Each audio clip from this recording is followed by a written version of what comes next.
We're gonna blow some minds tonight. Let's do it. I love to cook, but I always have wanted to take things to another level.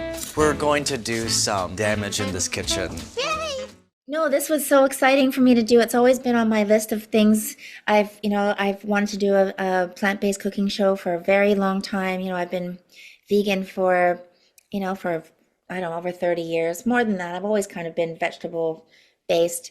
And it's just, I don't know. So it's like a dream come true. It was a lot of fun to kind of retrofit the barn and have a beautiful place to cook and bring people. I didn't know everybody would come. I was like, I didn't know all these people. I even said to my son, I said, I don't know if people are going to want to come all the way to Vancouver Island, planes, trains, and automobiles to get here. But they did. They did. And they loved You also had a cookbook that was released recently. I love you. Miss Anderson, where'd your love of cooking come from? I learned how to cook very young because I ate differently than my family. So, and plus it really clicked to me, it really clicked in me when I realized, vegetables don't come from a can. They come from a garden. And then I realized, well, it gave me the safe feeling and I brought it with me and I have always, I had neighbors or I had friends or my boyfriend's mothers. I always took an interest in the kitchen and I always helped them. And then I decided that that was just something. I've always made beautiful meals and presented beautiful experiences. If it was birthday parties or whatever, I'm always the one to do that. And so I felt like that would be nice to kind of bring that into a show and show the kind of the setting the table part of it too, and the craft element and everything. And making it was fun to make candles with oyster shells and stuff. I don't know. I know I'm all over the place these days. I mean, I got a movie in theaters, I've got a cooking show, and then this renovation show. It all happens at once. But this has been over the last 3 years. The cooking show and the cookbook were supposed to come out at the same time, and then Chorus rearranged their schedule, and they had some internal changes, and so it came out now. So yeah, but I just hope people don't get sick of me. I don't think that's likely to happen. Cooking with Love. I watched the first two episodes with Gabe and Gregory. And I'm one of those people who I'm a little intimidated in the kitchen. I'm sure a lot of other people are as well. Miss Anderson, what do you say? What's your advice to people who are maybe scared to try new things, intimidated in the kitchen? Because some of these look pretty, not, I wouldn't say easy, but stuff people could make. Yeah, I mean, that's what's important to me too. When I wrote my cookbook and I wrote this, I wanted to make it not, it's not quick and fast. Some things are faster than others, but it's about really enjoying the process of cooking, making a beautiful environment to cook in, and maybe making something for yourself first, and then sharing it with other people. Or it's just the human connection and dinner parties. I think are kind of a lost art. We've all isolated so much in these last few years, and I hope that it's fun to share your meal and experiences with people and just dinner conversation. And I don't know, there was a lot I wanted to bring to this, and hopefully, in the few episodes that we did, it comes across just my, authentic, true love of family and friends. And I don't know, it was just a lot of fun. In the show, one of the episodes, you talk about your approach to being cooking with compassion. I think you call it. All the dishes are vegan. You're, a huge animal rights supporter. How did that become a cause that's so close to your heart, Miss Anderson? Well, I've always been the one people brought their, misfits to. If it was a dog with three legs or a cat that walked sideways or a bird with a broken wing, I always was always the one that people came to bring their animals to. I had this real connection. My dad's sister was deaf, and she took care of all the feral cats in the neighborhood, and I always felt like she had this secret language with animals that I wanted to learn. And so she taught me a lot as well. But when I was on Baywatch, I was getting so much attention for my personal life and things that weren't really to matter to me, and I thought I wanted to share the attention with something more meaningful and animals.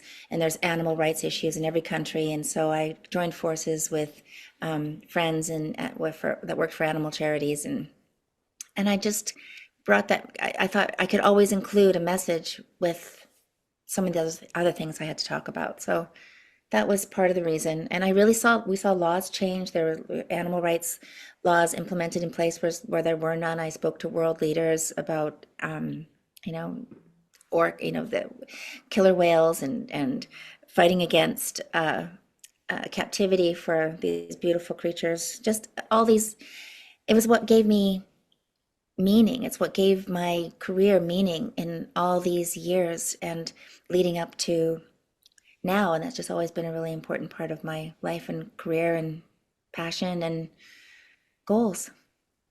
It's so cool. You've changed a lot of hearts and minds with that. So I thank you for that. I think it's really neat. Um, when we spoke, I don't know if it was 5 or 6 years ago, you had just moved back to Ladysmith. You moved back to Canada, and some of that is documented in your other series, Garden of Eden. But I never asked you. What prompted that in the first place to come back home? I just knew it was time to go back and remember who I was. I wanted to be around the trees that knew me since birth. I wanted to come home. I bought this property from my grandmother. I guess I don't know if it was 35 years ago now. She lived out her life here, and when she passed away, I just kind of abandoned this place. And so when I came back, I got to renovate it, and I'm still, it's constant renovation. But I also thought that was kind of a metaphor for myself. I was trying to remember who I was, and I was getting into the garden and really kind of getting my hands dirty again. And I thought, this is who I am. I'm this, little tomboy from Ladysmith that kind of somehow took her first plane ride to LA and had this life and then just came back. And I felt so comforted coming home. And now I stay home and then I, dip in and out of different, work and things like that. But this is really important to me to stay grounded. And I rediscovered myself. So it was really important. Ms. Anderson, you're also having a moment with Last Showgirl in theaters, and it's such a great movie. I hope people check it out. What drew you to the role of Shelley? She felt like this. It was an interesting character to play. She was such a well-rounded character, just that she was doing the best she could with the tools that she has. And I think that's so relatable. And, there's no perfect way to be a parent. There's no perfect way to chase your dreams selflessly. There's a selfish element to it. And so that's playing the dance between um, looking after your family, looking after your love life. It's just life is hard. And I wanted to discover who were the women holding up the rhinestones. I mean, these were dreams. These were probably dancers that worked their whole life and got too tall or didn't quite make it as a ballerina, but were still a showgirl. It was so important to them. And then to have to redefine themselves, you hit a crossroads, and we all hit crossroads many times in our life and new chapters. And I thought, wow, I have so much I can bring to this character just from my own life experience. And so I was just perfect timing. It was just, I needed to do it. And it was very therapeutic, but it was also really fun and a lot of hard work and focus. And when I saw it on the screen for the first time at TIFF with the cast, I was really pleased because I didn't see myself up there. I saw Shelley. And I think I've never experienced that before. And then I thought, wow, okay, I get it. Like I get the process and what I went through to get there and now I'm just anxious to do it again. When you were at the Toronto Film Festival, I don't know if I read an interview with you or I heard you talking about this, but it didn't come to you. I mean, Gia Coppola, who wrote the movie, directs the movie, like had a hard time getting you that script. Is that true? Well, Kate Gersten wrote the script she wrote it as a play a long time ago, and then Gia discovered it, and she saw the documentary that my son produced on me and thought I had to be her Shelley. So she sent the script to an old agent while I was in Ladysmith in my garden. He turned it down within the hour, so she realized, oh, well, Pamela hasn't read it if it's turned down so quickly. And I don't know why he turned it down. He could have sent it to me. But then she went on to look for my son, and then she found Brandon. Brandon met with her, and I still didn't know anything about it at this point. And then Brandon sent me the script, and I loved it so much, and so I was really happy. But that's what happens with with really great, with really interesting things in your life, it usually, sometimes it almost slips through your fingers, which makes it even more precious. And that's what made me even more, I realized, wow, I almost didn't even know this existed. So I thought I have a responsibility to put everything into it. You were nominated for a Golden Globe and a SAG. What does it feel like to get that kind of recognition now at this stage of your career? Well, it's taken me a little bit while to get used to because it's quite intimidating walking into those rooms with people that, I've admired, like, Demi Moore and Nicole Kidman and Tilda Swinton. And, but these women are so wonderful and so embracing of me and put their arms around me when they see me. It's just, but it took me a minute to kind of get used to that. But I'm really happy. I'm obviously overjoyed, but also very, I don't know what's happening. It's just I'm enjoying every minute of it. I've never been happier, and I have no pressure because I feel like I'm a little bit of the wild card. So it's exciting. Has it led to other movies? I mean, you're going to be in the Naked Gun reboot. And I am obsessed. I was obsessed with those movies growing up. Has it led to other roles? Yeah, well, I mean, I did 3 films last year. I did, Showgirl was in January, and then I shot Naked Gun, and then I shot this movie called Rosebush Pruning with a director that I absolutely love, Kareem Anouz, and a great young ensemble cast of incredible actors. Um, so, and then, I'm always now I'm promoting all these films, so I'm just all over the place, and I've been speaking with incredible directors and actors, and it's it's really interesting now that I've met people in person and the offers that kind of come to you. It's really all about networking and being around these people, which I didn't think it was, but it really is a big part of it. What can you tell me about Naked Gun? Anything?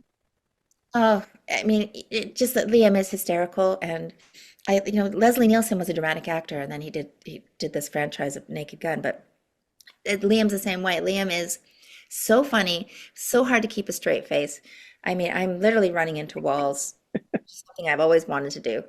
Singing, I mean, there's just it's over the top, it's funny. I mean, all the Saturday Night Live guys are involved. Akiva Schaffer is a great director, and he had his guys with him. Um, it's all about the laughs. It's all about it's it's like one big I can't wait. I don't know. How are you looking? I mean, you had the Netflix doc, you had a memoir. I mean, I feel like we're getting so much Pam Anderson now in the last few years. How are you looking at this era of your life? This is a harvest of all I've put into myself. So this is harvest time. This is something I'm really enjoying. I don't know what's next. But I'll tell you, if this is all there is, I'm happy too because I never thought it would all I never expected it. And so I'm just enjoying the moment and I'm really happy in the moment and kind of I don't know what's happening next, so it's a little bit mysterious, but that's my favorite place to be. I'm excited to serve everything. It's so good. It's going to be delicious. I mean, I want to serve it all. I can't wait.